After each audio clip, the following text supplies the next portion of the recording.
අද සරණී style YouTube channel එකට ඔයාලව ආදරෙන් පිළිගන්නවා. අද මම කතා කරන්න යන්නේ කළු සමනලයින් ගැන.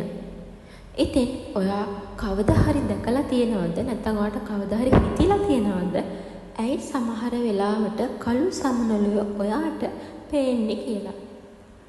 සමහරක් අය බය වෙන්න පුළුවන්. මොකද කළු පාට කියන්නේ නරක දෙයක් නිසා. ඇත්තටම බලද්දී කළු සමනලයා කියලා කියන්නේ පවර්ෆුල් මැසේජ් එකක්. ඉතින් අපි යමු වීඩියෝ එකට. කළු සමනලයා මගින් නිරූපණය කරන්නේ යම්කිසි පරිවර්තනයක්. ඒ වගේම සුව කිරීමක්. ඒ වගේම ඉදිරියට යාමක්. ඒ වගේම නැවත ඉපදීමක්. මේ දේවල් වලින් කියන්නේ ඔයාගේ ජීවිතේ කිසියම් දුකක්, වේදනාවක්, එහෙම නැත්නම් ස්ට්‍රෙස් එකක් තිබුණා නම් ඒවා ඉවර වෙලා ඔයාට අලුත් chapter එකක් පටන් ගන්න ළඟයි කියන සංඥාවක්. සමහර විට මේ දවස්වල ඔයාට ෆීල් වෙන්න ඇති. මාව කවුරුත් තේරුම් ගන්න, මට හැමදේම එපා වෙලා, මගේ ලයිෆ් එක ස්ටක් වෙලා.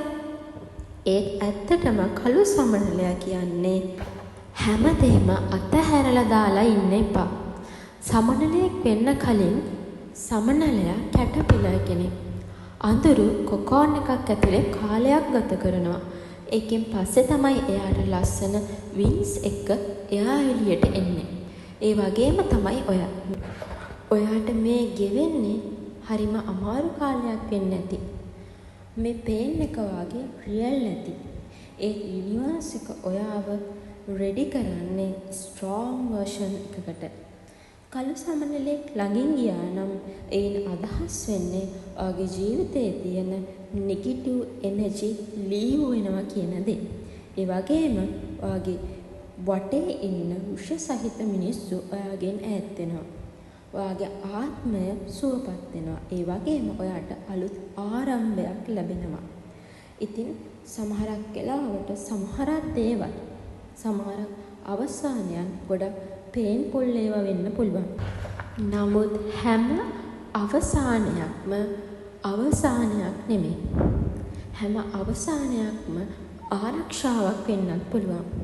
Sometimes endings feel painful, but not every ending is destruction.